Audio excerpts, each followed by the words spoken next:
How to create separation anxiety. Well, if I teach you guys how to create it, I would hope that you will be able to prevent it, because most of the times the phone calls that I got from, especially during the beginning of the pandemic, was a lot of people got dogs from rescues and things like that, but they didn't really know anything about dog training. So they were creating separation anxiety. And then when they had to go back to work, the dog was barking nonstop. How do we create separation anxiety? Well, I'm going to tell you. What you have to do is, when you get your dog, you let the dog sleep with you. You let the dog watch you sleep. When you do this, the dog gets very attached, and when you leave, the dog starts to bark. And now the dog is getting into deep practice in the barking. And what do people do? They put the dog into the kennel, and the dog starts to bark. Maybe the dog barked for a minute. Then people come over and go, oh, I feel bad. I'm going to release the dog. And what did that cause?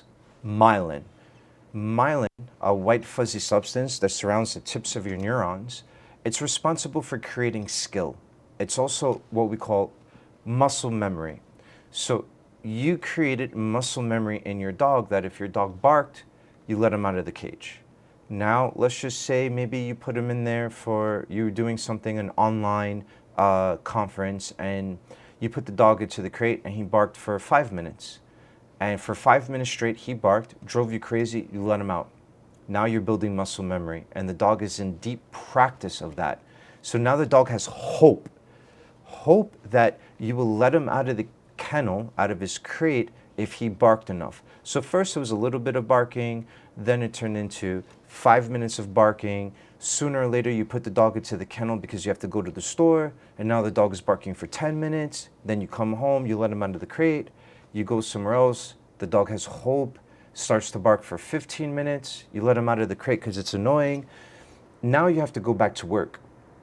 Going back to work means that you're not in the house all day and the dog is either in the kennel or alone. And now while you're at work, your neighbors are calling you saying that your dog has been barking for hours.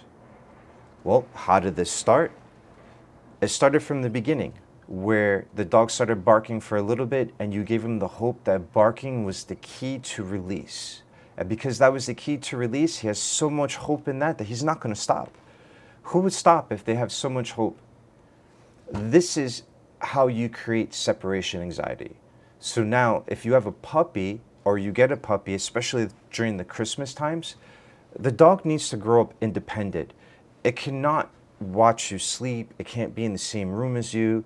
And it needs to grow up independent. No hope that barking is going to bring you to let him out of the cage. Now, this may take a little bit, but through time, that's how you solve it. If you don't want separation anxiety, don't have the dog in your room. Don't let the dog watch you sleep. Have the dog kenneled in the kitchen. And when you first bring him, he's going to cry and things like that. But they're creatures of habit.